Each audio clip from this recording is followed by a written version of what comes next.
Thank you very much. And just, you should all know that she was completely instrumental in all of this being put together. So we really very much appreciate everything that you've done to make this possible. And also, really what's exciting about this conference is that, and we had a big gala last night that some of you may have attended, and really it's about the future. And so I'm sure that we're going to be doing many things together in the future with this organization in Europe, in Africa, and so on, because we definitely have a big job to do. But there's definitely a trend that we see in the news and in culture and so on, that people are pretty much catching on that we have to handle this issue and promote a healthy lifestyle in whatever form that is: exercise, sports, entertainment, whatever people can do that they can aspire to achieve something in their lives. And I think this is something that really, as a people, we're starting to really see that we have to move forward and come out of this epidemic that we're in. So we're very excited about working with COGEP in the future. And thank you again. Yes, thank you.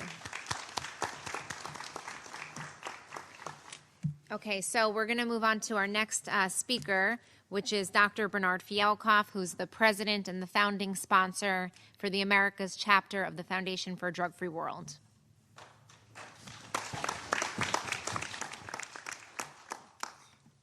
Before I begin, one of the things that Megan mentioned, which I wanted to really emphasize, is that no family is run by one person, and no activity occurs because of one person.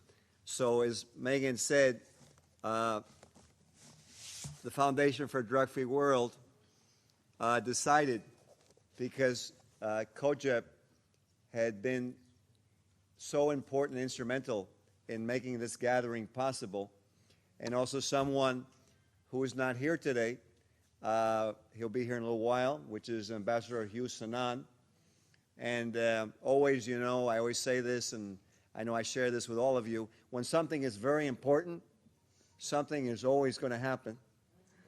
And so I'm sure he'll be here. He had something he had to handle, and but I want to mention him because we called on Ambassador Sanan, and Ambassador Sanan contacted COGEP and Dudu, and because of that, we're here today to tackle this problem. So what I wanted to do before I spoke is actually, from the Foundation for a Drug-Free World, we wanted Megan and I, and we'll get this award. And here, Dudu, if you come, and I'll put you in the center here.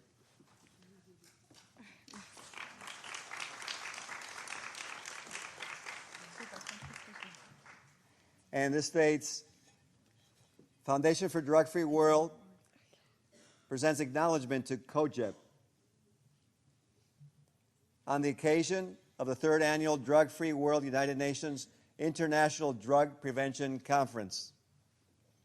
This is to acknowledge their leadership and role in helping create a drug-free world, May 31, 2019, United Nations. Thank you.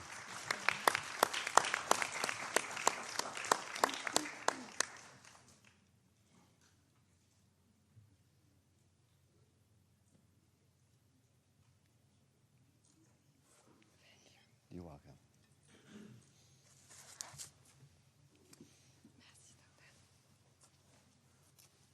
Here you go.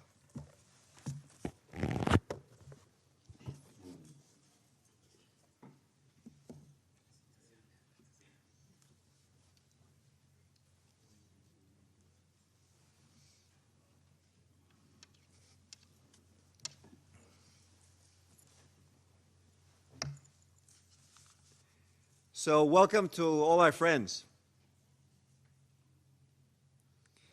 Welcome to the 3rd Annual United Nations Drug-Free World Conference, and we plan to have many, many more until we have this task completed, and working with the United Nations and all the member nations that are here today, and all of you, to get this very important task done. Too many families are losing children.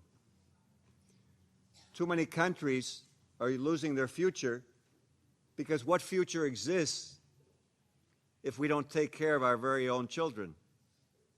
Because that is the future, as Megan stated.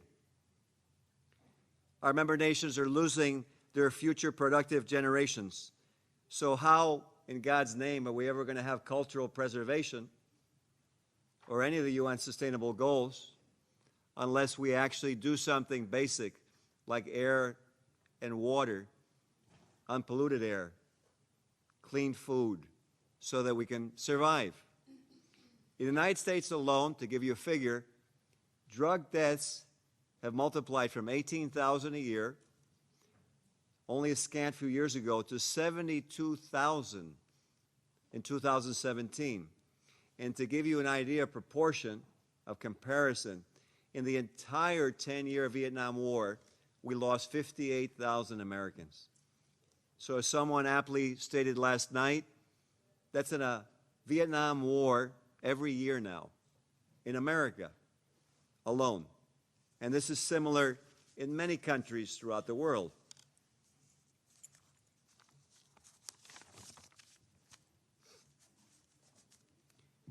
Drug-Free World wants to thank Turkey because of its leadership. We want to thank COGEP for making this possible today in their leadership, and we plan on working with them and all of you to achieving this task of a drug-free world. In the United Nations Global Conference called UNGAS in 2016, all world leaders gathered for about 4 days in New York City to discuss what was happening with drugs. And basically the conclusion and consensus of all was that prevention and education would be key. And the reason was that despite efforts at regulation, efforts at enforcement, incarceration, even the death penalty in some of our member nations, drugs were still proliferating, still increasing. One of the friends that we have in Drug-Free World is General Serrano of Colombia, who actually is recognized as policeman of the world by all nations, because what he did is during his tenure is he actually captured Pablo Escobar, and he actually put an end to his cartel and drug cartel in Colombia, which had gone on for many, many years and was very large. And one of the things that he wanted to relate to all of us here today is his deep concern with what's going on with drugs. He wanted to say that too many of his friends and too many of his policemen had died trying to fight a war against drugs. He was concerned not only because of cocaine or heroin or speed or marijuana. He was concerned because of something new that we have in this high-tech society that we have, which is synthetic drugs. Synthetic drugs, he wanted to relate to the audience. He has tremendous concern because these are unproven, never studied, and their effects are much more harmful. Witnessed by what happened in Times Square when a tourist was run over by a man high on synthetic K2 about 1.5 years ago here in the city. And many of the deaths have happened in New York City alone. That is the same worldwide. One of the things that after speaking to the general for a few hours, he said, you know, I like Drug-Free World because it's simple, it's direct, it gets to the point, it's educational. We need education.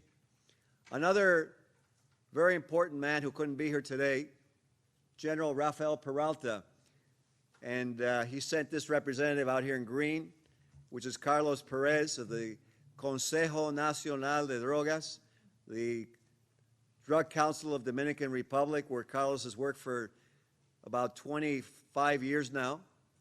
And General Peralta actually worked, I can't say, I was about to say something I probably shouldn't say, but he worked in a certain way, so he had very close contact with what was going on in South America for many years. And he was very concerned, and our conference a few years ago stated that despite everything we had done, he was very concerned because drugs were still increasing. A friend of Megan and I, John Redmond, who worked for the HIDA, which is a U.S. governmental agency, stressed that drugs and its control were going to be a community problem. It wasn't going to be one person's problem. It was going to be a community problem, and how we change this drug culture that we're all in today, where it almost seems normal, where you turn on television, where you watch movies, where, only my opinion, laws are being passed that make drugs legal, which to me, as a surgeon of 39 years, disturbs me tremendously because I don't know where we're heading as internationally. Drug-free world is that educational and community solution. Drug-free world is not some large corporation. Drug-free world is nonprofit. It's run by people like you, like Dudu, like Miss New York, and it's funded by all of us. It's not funded by any government, although I know a lot of governments are very happy about drug-free world. It exists in 167 countries. And as Ambassador Don would like to say, it's in 22 languages, and it saves families. And basically what it does is it gives somebody young who's very vulnerable, because I remember when I was in high school, do you remember? I remember being in high school. It's a very tough time. And so it gives them the truth about drugs. We offer this to the entire United Nations, to all the member states, so we can actually reach that goal of being drug-free. The curriculum that's in the program is standardized. What do I mean by that? Well, Mr. Redmond, who was in high-intensity drug trafficking agency of the U.S. government, wanted to make sure that it stated exactly the truth. He didn't want anything in that curriculum that wasn't a fact. And so the board of Drug-Free World decided to have him review all the material. The curriculum is available free at drugfreeworld.org to any group to do an educational activity, a sporting activity, a theological activity in Sunday schools, regardless of religion, because it's meant to safeguard all cultures and all religions, which is a UN sustainable goal. And education, which is another UN sustainable goal, which are very basic, smart goals that we need. There's an award-winning documentary from drug addicts, not from me, but from drug addicts, people who really went through this, so that when someone watches it, they see the reality. We all see reality in front of us. Angel and I were talking before, and we can tell when things are real and when they're not. That's part of drug-free world. Now, our journey in accomplishing this may be long, but the goal is important. The sacrifice may be great, but I want to quote someone who created freedom, which is George Washington. And when he was fighting for freedom and it was accomplished, he said, "I've grown gray and almost blind in my sacrifice for my country." We look forward to working with and in the United Nations to confront this global dilemma. It's all our dilemmas. Drug-Free World is ready to help any of you and all of you. We're here because we believe in the UN Sustainable Goals of education and cultural preservation, and Drug-Free World can help to accomplish those goals. There can be no cultural preservation in a drug society. There can be no stop to the bigotry, the hatred, the prejudice, the war in a drugged society, in a drugged individual. It's impossible. I'm a surgeon. I see what drugs do. I train in the hospital to sedate people. Sedated people are not rational people. That's why we make sure they wake up before they go home, and I put them in your charge before they drive home. It's a fact. So what are we doing? What is happening to our society? Martin Luther King, who I loved as a little boy from Cuba, and I would watch him, said, "We begin to die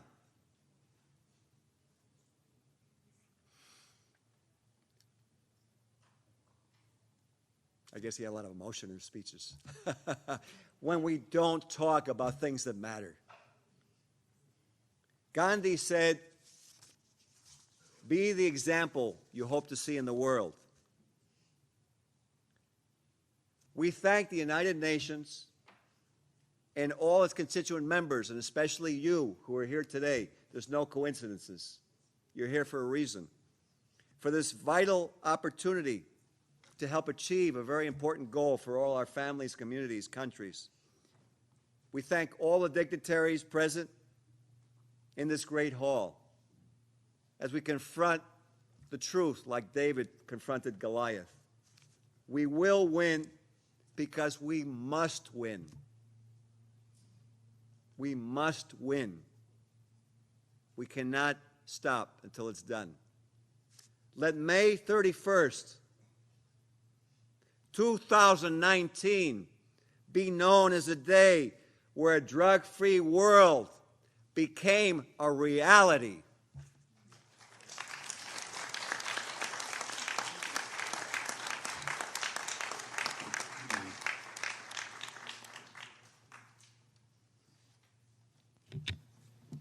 Thank you very much. That was a great ending.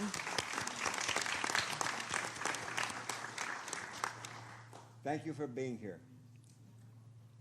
As a little Cuban boy, I lost my country, Cuba. I don't know where I'm going to go if we lose the United States of America. We're a symbol of freedom to the world. We can't lose that freedom. Because when we lose that freedom, we'll lose all cultures. And I love your robe. We will lose...